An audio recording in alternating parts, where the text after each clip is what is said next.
As someone who takes in a lot of different types of media, whether it be watching YouTube videos, listening to music, movies, and television, it's rare for me to watch something and to feel completely seen, or to have something of myself feel very deeply acknowledged. Sure, there's a couple of moments of a song or a specific character that alludes to something that, oh, I feel like I've experienced that.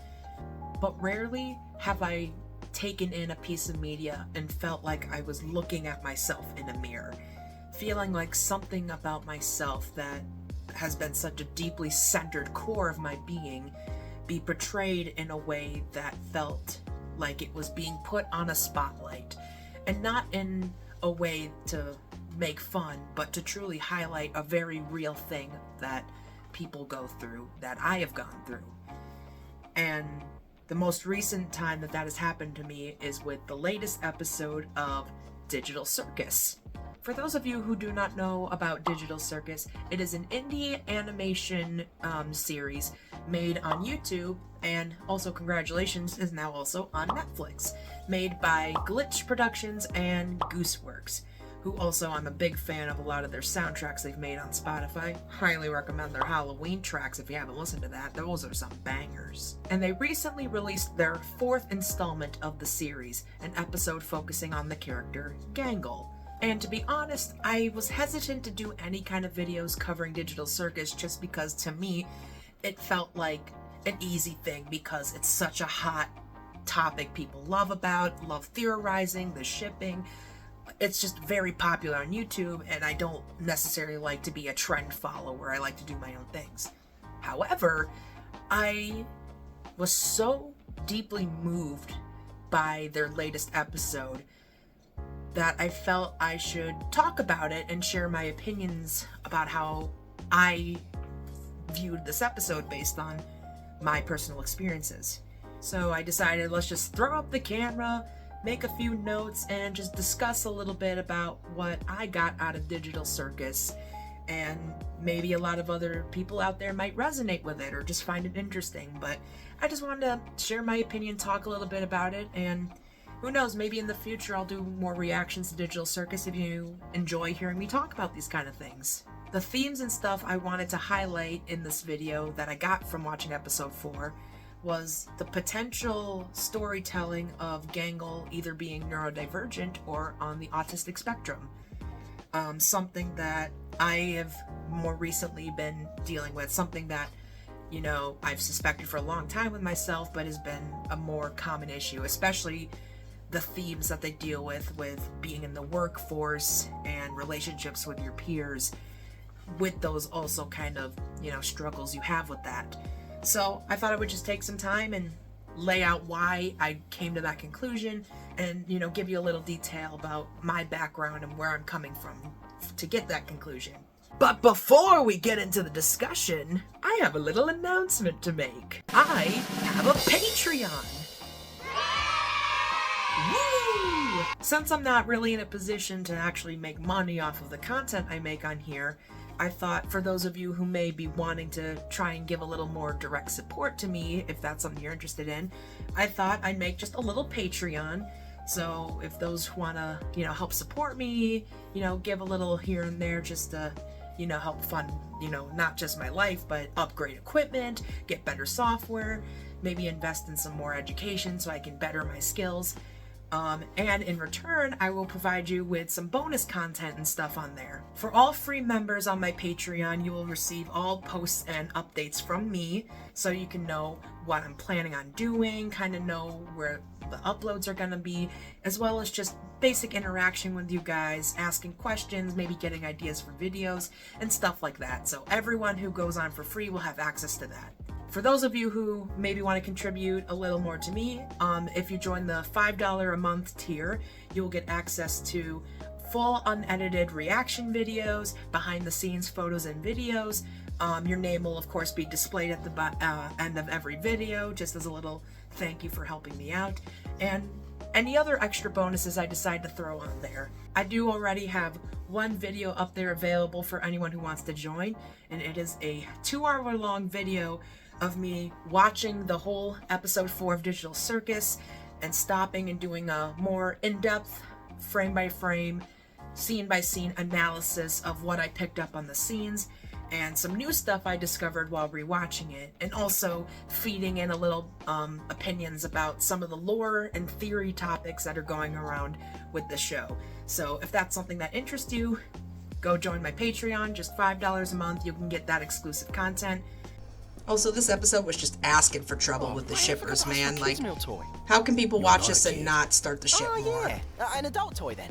I mean, come on. The girl is literally on her hands and knees crawling after this gummy alligator. Anyone who wishes to support me, it's greatly appreciated, and hopefully I can get you some extra fun bonuses over there. So click the link below or go to patreon.com/thisbyev and check it out. See the fun stuff I got on there, and know that you are directly helping one small little guy trying to, be creative and do what they love. So thank you so much, and now let's jump back into what we're here to talk about, which is Digital Circus. Me. So first, let me give you a little bit of background on some of the things I've experienced and I'm currently experiencing, so you can sort of see the things I pulled from this episode. So first off, when I was in high school and periodically throughout my life after that, I struggled with very severe depression. So a lot of the themes of depression are just something that hits home for me, and I won't go too into detail about that, but I was in a very, very dark place around my later years in high school, and thankfully through getting medication and therapy and having family to support me, I was able to sort of climb out of that, and haven't really, thankfully, for a while gotten back into a really heavily depressed state. But I know what it's like to go through that, and I know the ways that oneself going through that can affect others around you. And so some of that I feel like comes up in this episode that I will highlight later. The big one, though, that I feel like is the main thing that I'm going to talk about in this episode is the topic about neurodivergency, and specifically how that relates to autism. For context with me, I am not officially diagnosed with autism, but I am currently undergoing the process of getting an autism diagnosis. I'm already started the testing process, dealing with a psychiatrist and doing all that. And it's something that I've been doing research and looking into for about 5 years now, just because, I've always had this feeling of, I'm not quite getting it. Everyone else seems to be able to function perfectly fine. They make friends fine, they handle schoolwork fine, or at least not fine, but in a normal, expected way that these people expect to interact. But I always felt like I was missing something, or I just didn't quite get it. And there were also other things reflecting on my childhood and the way I process information and emotion and stuff that led me to eventually really do research and suspect being autistic. And I would describe myself as being like 90% sure that I fall into that line. Potentially I could also have ADHD. It's kind of a very close Venn diagram from my information that I know about it. So it's something that I'm looking into and have been actively more recently struggling with, especially with how those kinds of troubles or situations that come from that reflect work, having a job, being in the workforce. And I also have, about 4 or 5 years of retail experience, not specifically in fast food, but big corporate retail store, the grocery, the clothes, everything. So a lot of that really resonated for me when watching the episode. So that's about my background. That's where I'm at now, just working through that. But let's now start going through the episode, looking at Gangle's behavior, the way she talks and interacts with everyone, the way people interact with her, and why I feel that Gangle is potentially dealing with neurodivergency or autism on top of maybe just general depression mixed in with that. So let's start breaking things down here. I took your advice. From now on, I'm normal. The first thing that I want to highlight is at the very beginning when we have the scene where Zubul is handing Gangle her new mask because her comedy mask just broke, and Zubul is trying to, help Gangle feel more comfortable and happy with themselves, something that Zubul himself is also struggling with. And I specifically want to note the fact that when Gangle puts on the masks and looks at themselves, they don't say they feel happy or content, things like that. They use the word normal. How's it feel? It feels normal. Like, in a good way. And I feel like, coming from the lens of neurodivergency and autism, this concept of what normal is very, very important, especially when it comes to the big thing that I think this episode talks about, which is masking. Masking is basically, the way I describe it for myself is, it's putting on a literal persona or altering yourself to fit a mold for whatever task or social interaction you're put in. And it's not usually, at least for myself, it's not something you always choose to do, but it's more of a protective thing for social survival and societal functioning. And it's also not just when Gangle puts on the mask, but it's also, again, this feeling of being normal comes up when talking about finding a new adventure for the gang to do. Can we maybe pick one that's more normal? Let's have one where we all work at a fast food place. Is that normal? Who wrote that? Yeah, that's pretty normal. Great! Gangle brings up doing a normal adventure, something that feels normal. And I don't read this as what's normal for Gangle, but reading what is normal for most people. Because often, at least with myself, whether it be just because of how you process certain sensations or emotions, feelings, thoughts, or just the way that you outwardly express them, it's not always registered with neurotypical people as normal behavior. Maybe you're too excitable, maybe you're too down, maybe you're too reserved, maybe you're just too physically all over or too quiet. There's just little things that, because you don't fit in with what people consider the general social norm, it is not normal.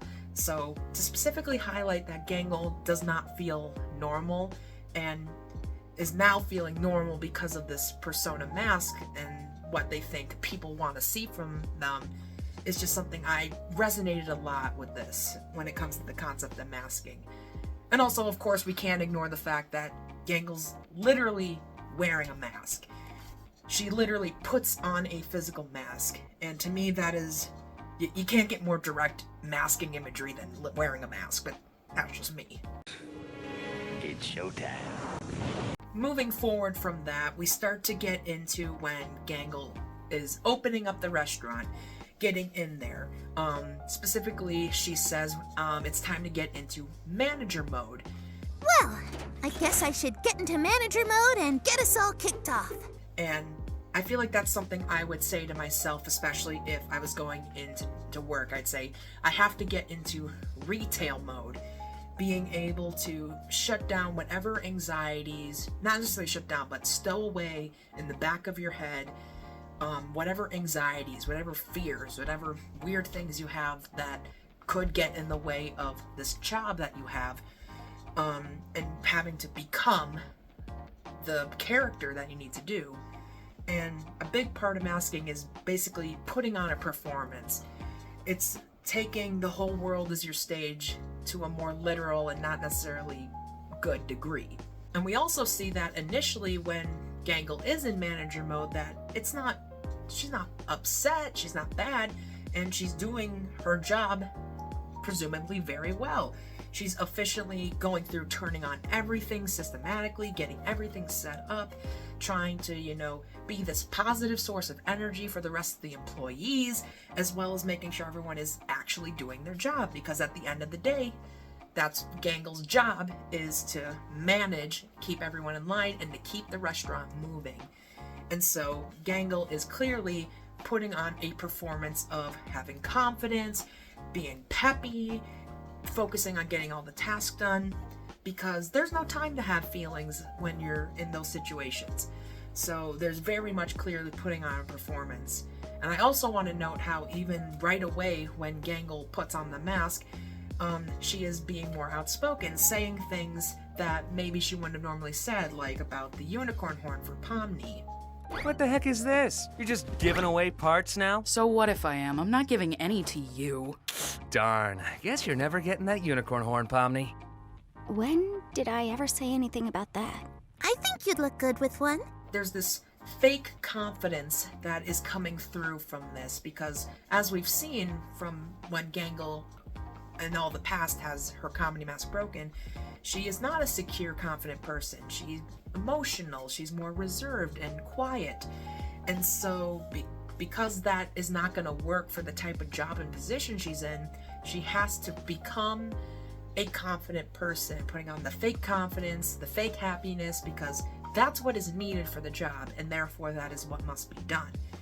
And having to fake confidence is something that I greatly relate to.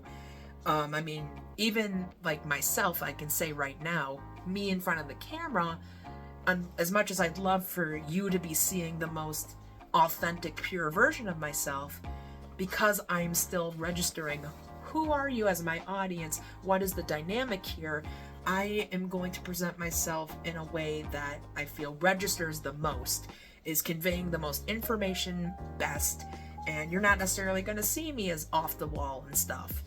And I relate to that very much with how Gangle is going on here. Just, we're in manager mode, and that's what is going to be focused on. I want to talk more about Gangle's physicality throughout the episode. And you could also probably note this in other episodes when watching Gangle, but it was very prevalent to me in this, especially with all the other themes going on. I specifically want to note Gangle's hands and how they position and use them. During scenes when Gangle is feeling more anxious, especially toward the end, more uncertain, when their mask is starting to break more, they kind of hold their hands like this, up close to each other and kind of held like this. And even when they gesticulate, they go right back to that. And to me, this very much reads as a self-soothing mechanism that, for me, is something I do a lot, not even consciously most of the time.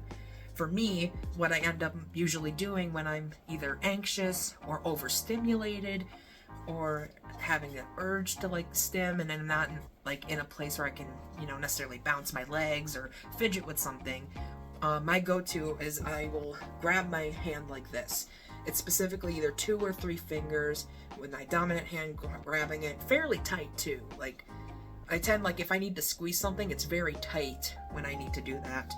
And so grabbing my fingers and rubbing with my thumb underneath, just something that, as a way to draw focus away from whatever the emotions are, and also just a form of comfort. It's kind of like a self-hug in a way. It's just something that, brings you together. And even now that I've showcased it and I've done it once and I'm talking through that, my body is wanting to, default and start doing stuff like that. So I just wanted to note that, and just the little ways they try to gesticulate, there's just this neurodivergent energy that comes off very strongly with how they physically present themselves, but especially when they're more anxious or emotional and they do this thing with their hands. It just reads very much as self-soothing, trying to stay under wraps even when the mask is breaking, and just, okay, this is gonna ground me, this is gonna help me get through. I'm comforting myself because we gotta get through this, and that's how that feels to me. Those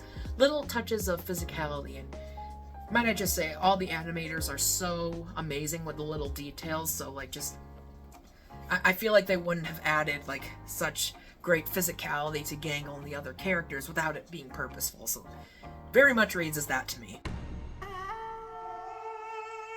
This next part I want to touch on is something that doesn't just, relate to neurodivergent people.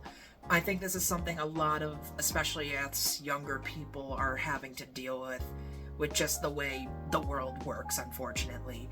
And that's feeling you have to trade your dreams in for survival. And specifically the fact that Gangle talks about they want to do, a creative career. They like drawing. They want to have a manga webcomic series, and that's what they want to spend their life doing. There's clearly a passion for that. Now, I know what you're thinking.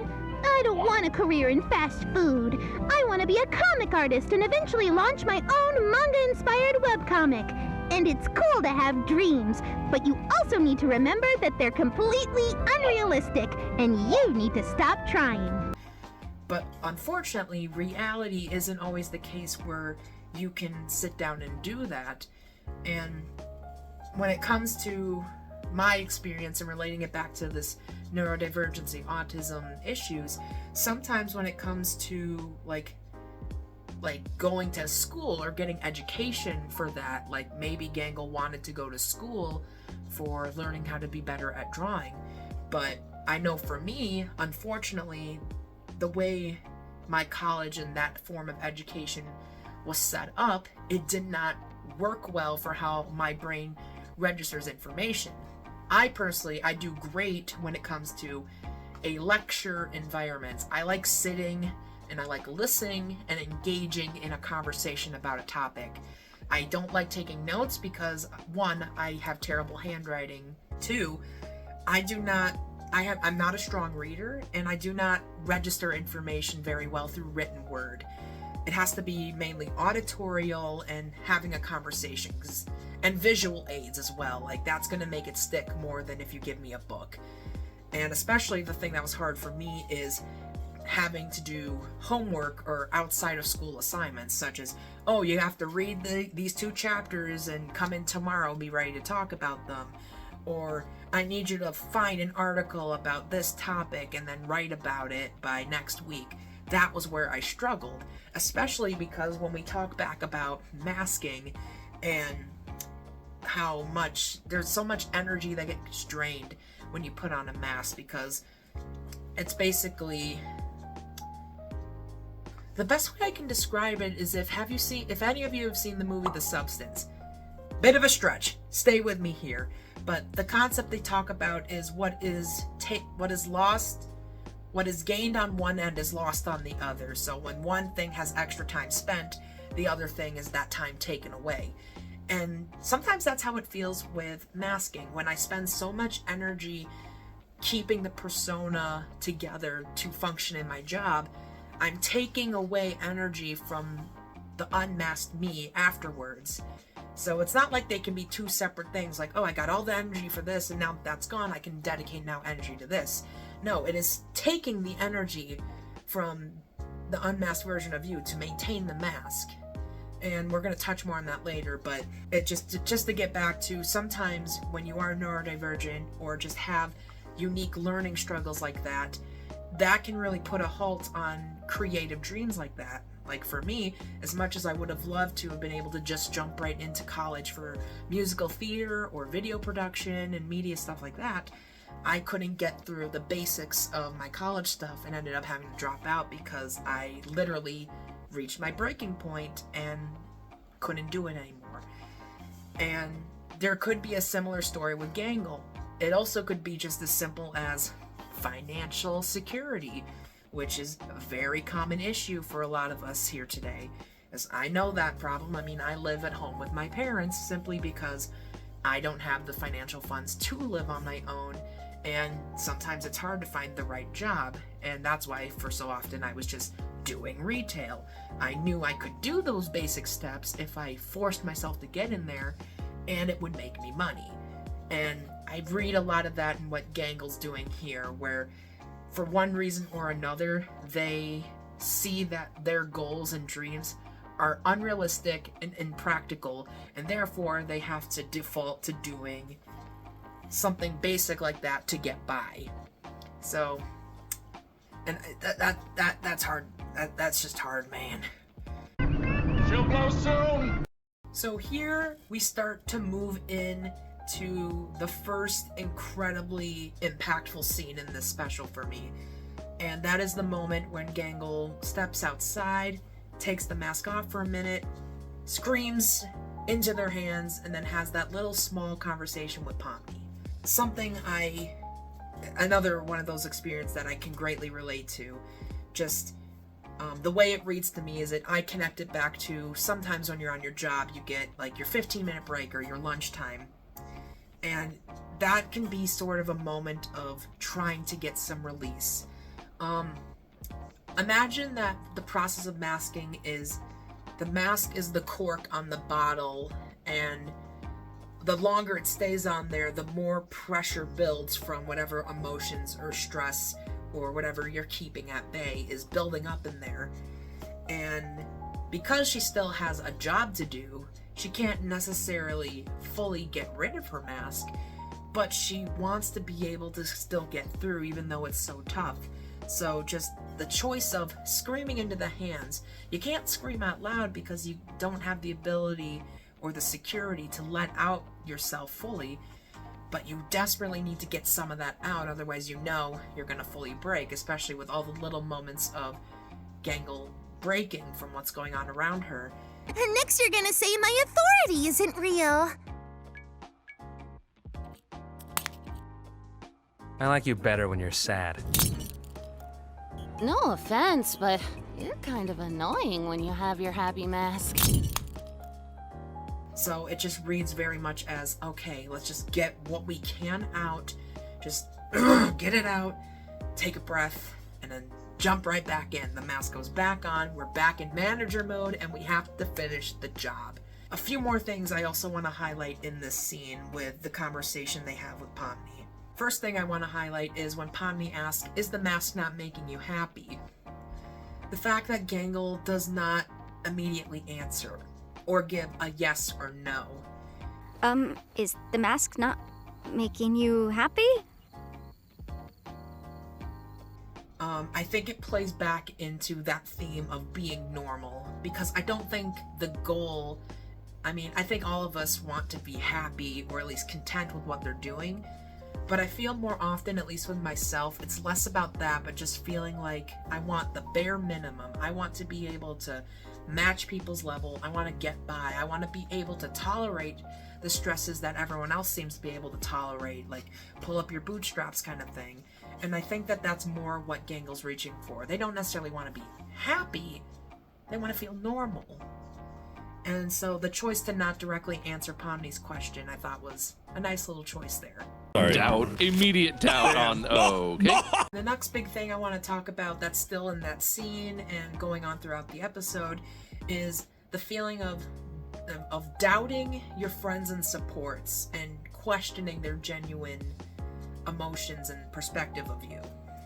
Continuing with the scene we were in earlier, we also, when Pomni says, oh, I think Ragatha would like to talk to you about this, you see Gangle say, you know, it's hard to tell after a while if she's being genuine. I'm sure Ragatha would like to help you out. Oh, Ragatha. I love her, but after a while it gets kinda hard to tell how genuine she's actually being. And I read this in two different ways. The first way connects more to my past going through depression. And something that occurred to me in high school was after a while, like at first when your friends kind of realize what you're going through, if you're able to open up to them, or your depression just becomes so strong you can't hide it, which unfortunately became the case for me. At first, you know, friends start to be supportive, try to find ways to help you or find ways to fix the problem, because I think a lot of people want to do that. They want to fix it. They want to stop the problem.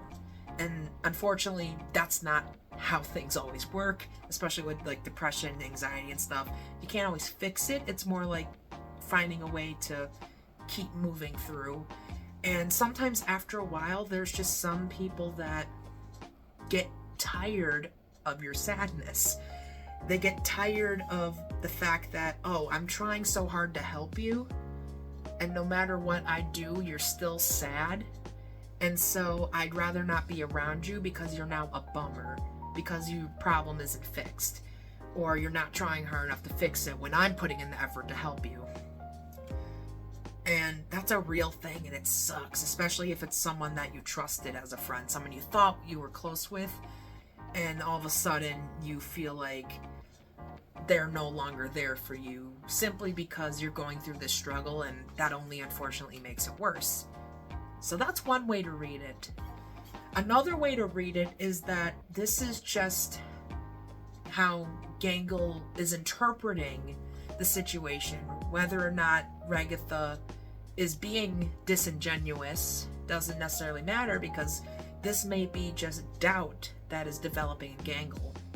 And that's something I've often experienced too, is wondering if the friends I have around me, are they really my friends?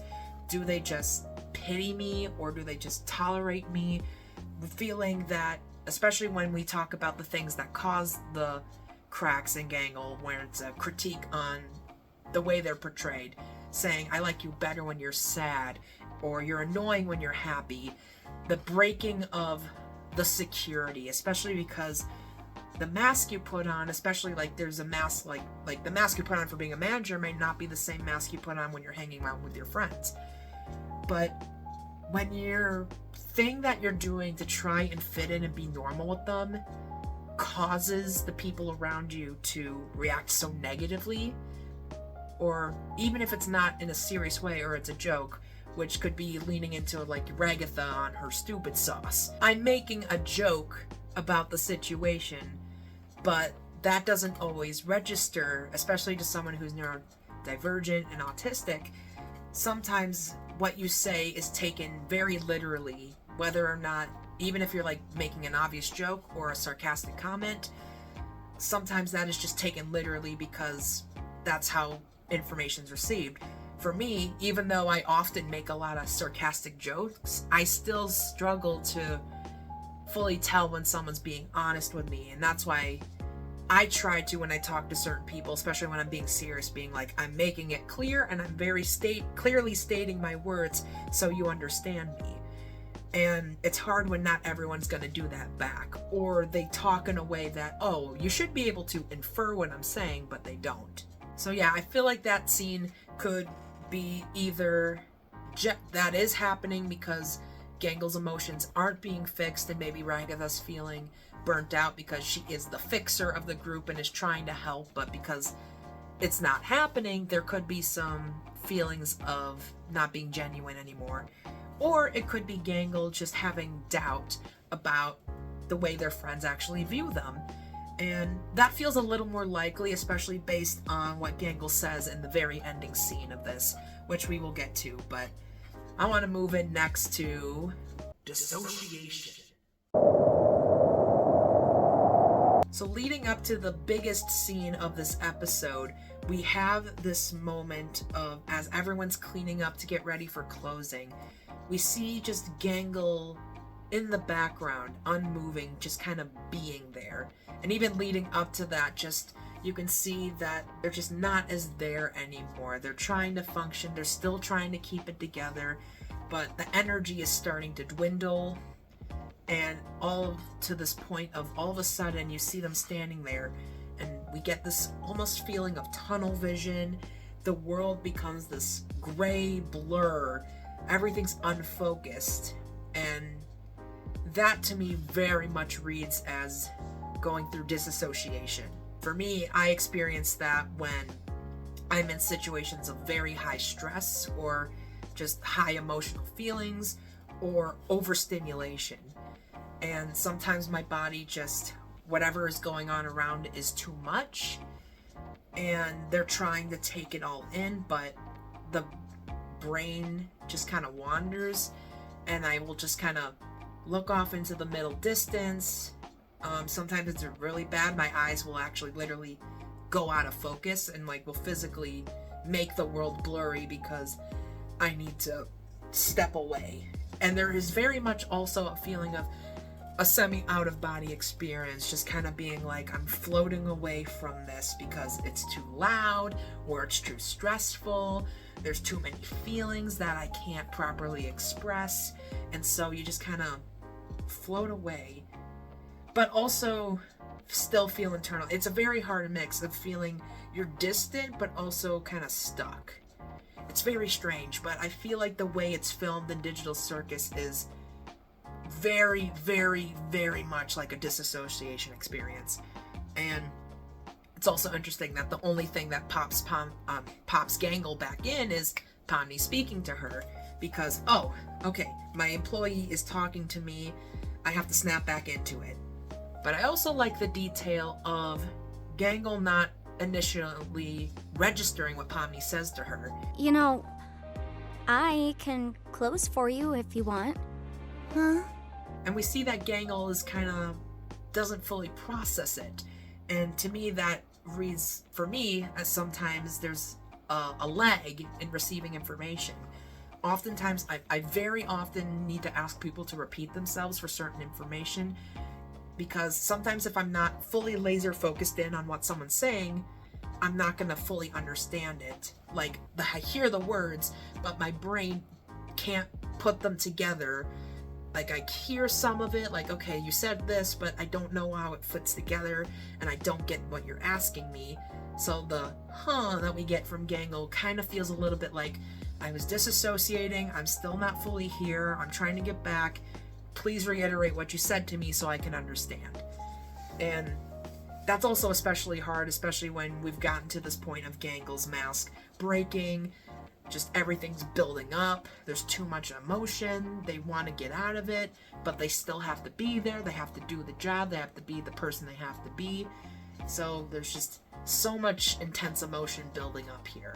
And also, the thing I really also want to note, that something I relate to, is that even though it seems like it's the best thing or the right thing, and everything is set up where it's okay for Gangle to leave and leave Pomni for closing, but again, that doubt comes in, like, oh, is that actually okay? And that's when the physicality starts to come back in, the self-soothing. If you want to get out of here, you can. You don't have to be stuck here alone. I can handle closing. Would that be okay? I think so. You should go home and get some rest.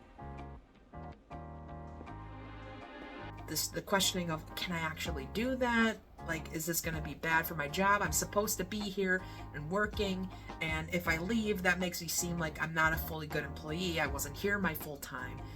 And so the fact that there's that questioning of that, like, that's something that I took very seriously, and reads as something Gangle takes very seriously. Like, even though, you know, it's a simple retail job, you're serving hamburgers to people, it's not the end of the world, and especially it's the closing shift, most of everything's been dealt with and getting that wrapped up.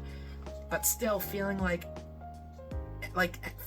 anything, any small thing you do to take care of yourself feels like you might be taking away from what you should be doing to the others around you. And it makes you feel like, oh, I'm being selfish. Or something that came up to me was, I'm overthinking it. I'm not as tired as I think I am. Everyone else is just pushing through, so I can push through. So there's no need for me to leave early or call in sick and things like that. So I feel a little bit of that energy coming on with Gangle through that scene.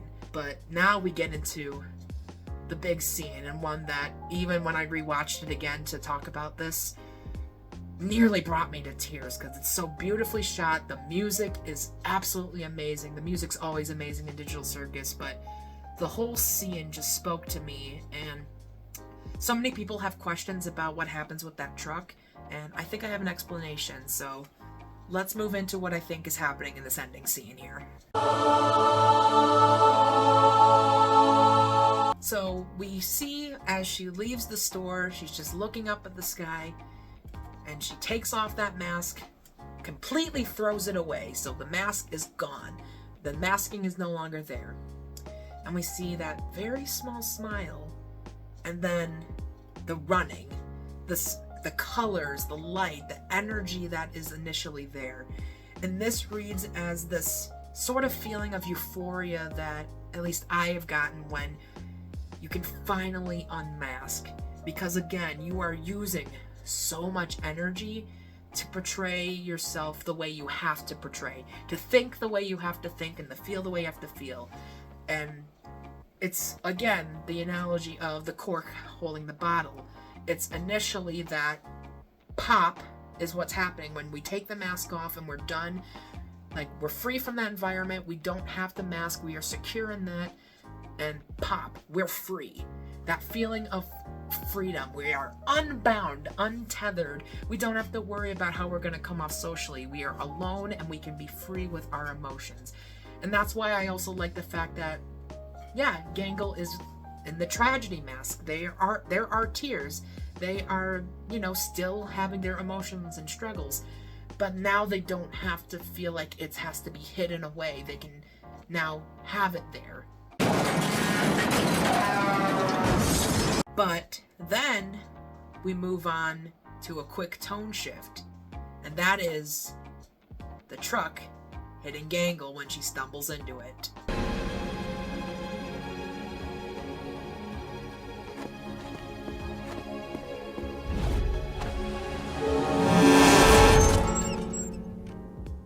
I feel like this in particular is the one thing that so many people seem to be uncertain about and have different opinions on. What does this mean? Some people, like in regards to theory crafting, say like, oh, maybe it means that the actual human people that are in there died in that way and it's referring to that, or things like that. I personally see it as a symbolic thing, not a literal thing. I think it's more not symbolic of an actual car crash, but to me, this reads as that an energy crash or burnout. Because when I've experienced, after, like, if you've worked in retail for day in and day out, day after day, and that continual process of masking over and over again just keeps filling up your bottle. And yeah, you get that burst of euphoria when you unmask and everything can come out. But the problem is, when everything comes out, you're empty.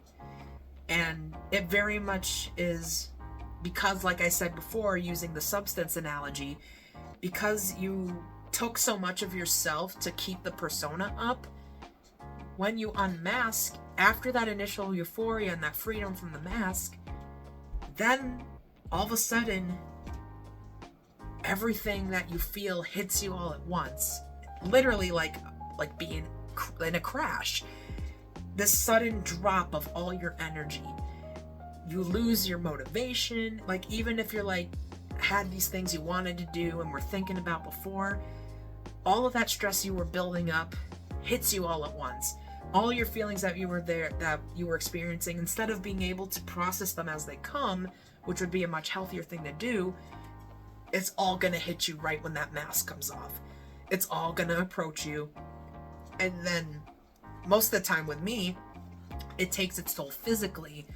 So, just becoming so physically tired, having no energy, being unable to do basic things such as making yourself dinner, taking a shower, doing basic chores that should be normal things, but you're just so burnt out and have nothing left that all you can do is just kind of be and maybe go to sleep, maybe watch a video. But that's how it reads to me. It feels very much like, oh, we're finally free, we got this euphoria, we're on top of the world, we're unbound by the mask we have to do for survival, and then the reality of how much energy you have lost during all that hits you. And from that, immediately cutting to Gangle in the office with the way their expression is, it kind of reads to me as the repeating of the cycle. The feeling of, God, that was awful, and like there's no energy, but then, oh, next day you gotta come back in for your shift. You gotta put your mask back on, and you gotta be back and ready to be part of the team, to do your job. And after a while, that just gets harder and harder to do, which is what leads to such extreme burnout and crashes like that. That's how I read specifically that little ending sequence there. And then before we move into the very final scene, I also want to note within this scene with Kane and Gangle, the fact that even though Kane graded everyone on the same scale, because Gangle made this one mistake, even though it was something that was in hindsight, was the right decision for her. She was clearly not emotionally well, and being there alone probably would have not made it better for her. And so it probably was the right decision for her to leave early. Pomni was there to take care of it, so she wasn't abandoning anything to take care of herself. But unfortunately, big corporate minds and management don't always view those things. They look at the numbers and the money and the performances and things like that, and they don't always care about what you're going through. That, or if they do care, unfortunately, their system doesn't allow for those kind of inconveniences. And so, Gangle feeling like, I failed because I did that. Now, being in a position of power like this, you could offload the blame to one of your employees and avoid the dock on your score. What do you think? No, that was my responsibility. I just cracked under the pressure, I suppose. That was something I often felt, feeling like doubting if, oh, am I actually ill? Am I okay? Should I just go in? And there were days I went into work when I really shouldn't have, and things like that. And, you know, that's just very much how that reads to me, that feeling of I failed. I should have just stayed and done the thing, but I failed and it's my fault. And the fact also that, you know, Gangle doesn't choose to put it on someone else. It's like, no, that was me. I don't want to be a burden. But now I want to move on to this ending scene, which I absolutely love. It's such a great way to end this story. And it's a very hopeful note for me. And first thing I want to talk about, though, is Gangle feeling like a burden to others, especially her friends. Because we see her, she is isolating herself. She's sitting alone and focusing on her drawing. And when Zool comes to talk to her, she says, I messed everything up. The mask didn't work. And now I don't think anybody wants to talk to me anymore. You know, like, whether or not, like, that's actually how their friends, how Gangle's friends perceive her, that is how she feels because of how she was acting at the job and having to be the person she had to be, and the things that they specifically said in the moment there made her immediately feel, oh, my friends no longer like me. They don't want me around, so I'm just going to be over here. And I think that's a very common experience for a lot of people, and that's why I think so many people just keep the masks on and don't open up, because I don't want to be a burden. I don't want to turn you off. I don't want to be annoying. I don't want to do those things to you. I like what I like because I like what I like. And then, of course, just to quickly tag on, like, just showing that, you know, the Gangle has potentially special interests in things like anime and drawing and art. You know, the fact that she's sitting there actively drawing, the way it relates to her dreams, showing her cute little flip phone that, you know, has that sort of chibi anime kind of look to it, just kind of indicating that this might be a very special interest for Gangle, but also something that, whether it be due to how her dreams fell off, or maybe ways that other people have interacted to her art and interests, feels like something she can't share with others, which is very nice. Why I love that Zubul not only says, I still like talking to you. Look, the new mask was a bust. So what? I'm sure we'll find something that works eventually.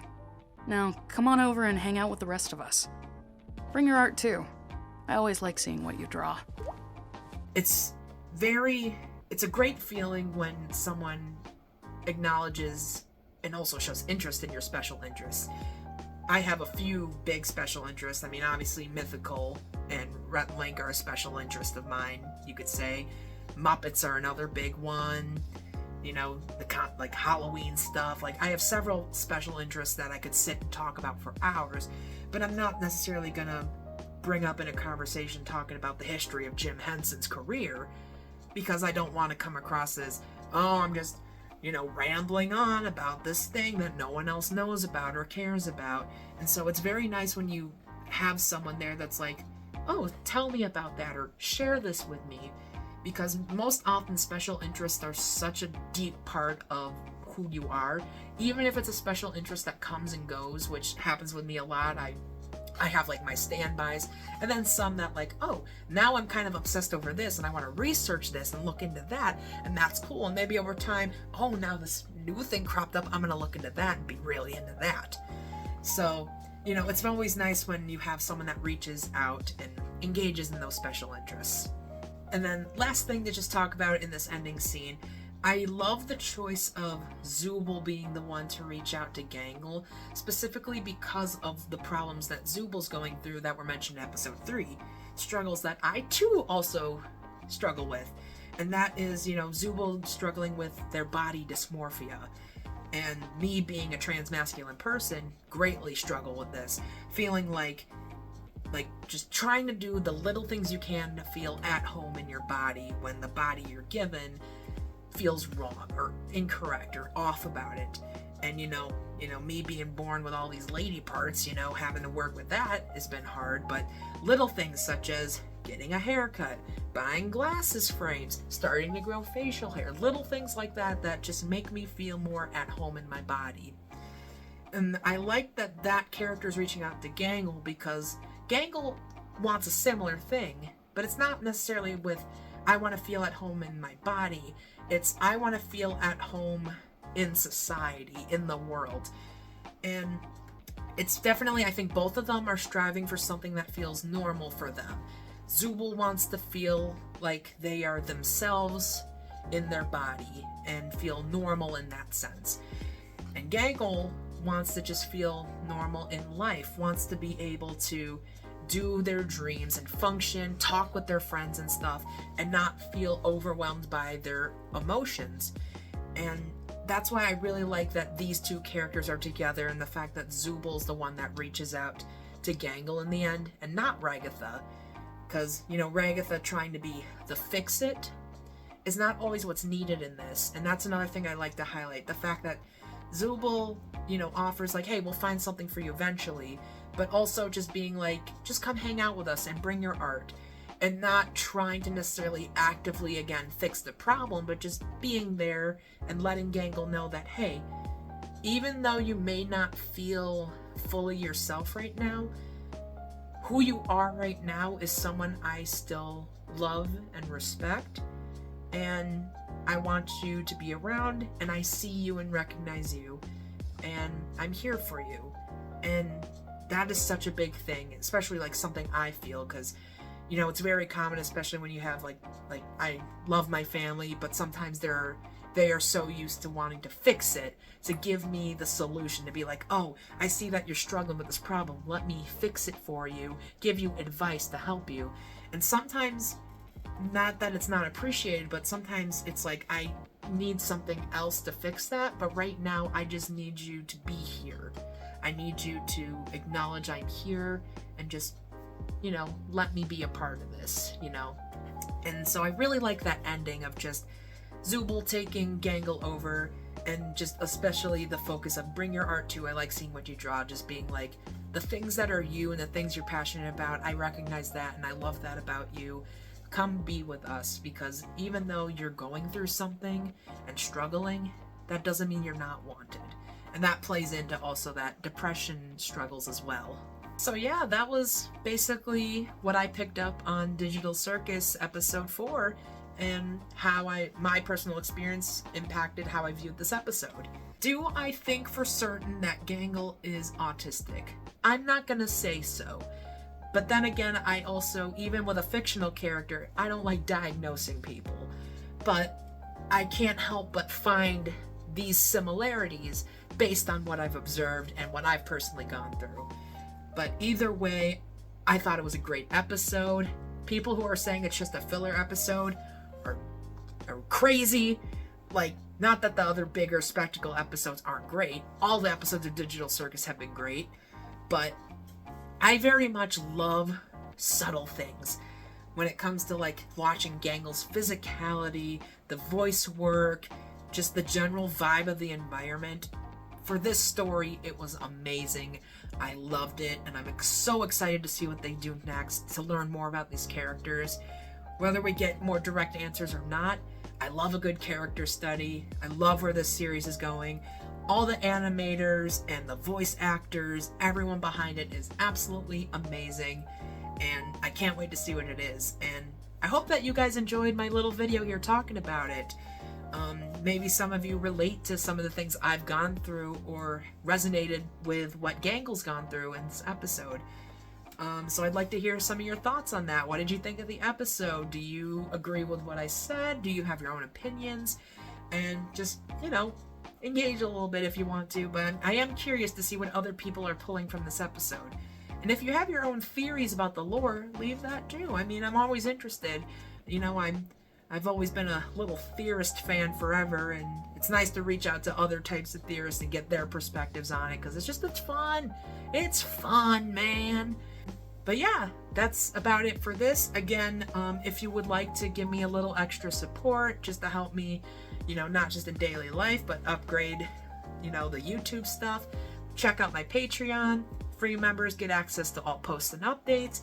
$5 tier members will get behind the scenes, full-length unedited reaction videos, their name at the end of videos, and maybe extra perks that I'll come up with later on. Maybe, you know, different, you know, merch if I ever get that much, you know, access to do that. Other interactive things, maybe live streams, potentially setting up a Discord, things like that. Just it depends on, you know, the engagement I get from you guys. And please let me know if there's any feedback you'd like to, you know, give. I really am trying to, you know, figure out what I like to do on here, use YouTube as a tool to express the different creative things and ideas I have. And it's fun engaging with other people on here. I really like it, and hopefully both with the YouTube and the Patreon I can do a little bit more of that. But yeah, thank you so much for watching this. If you haven't subscribed, please do. Helps me a lot, feels good. And also ring the bell so you know whenever a next video is coming up, because again, I don't have a consistent upload schedule. Life is kind of a crazy catastrophe, especially when you're one little guy just making everything in your parents' basement, doing the best. But I'm gonna keep pushing. I wish you guys all the best. Enjoy the holiday season. Take care of yourself, love each other, and I hope to see you guys in the next video. Take care, everybody.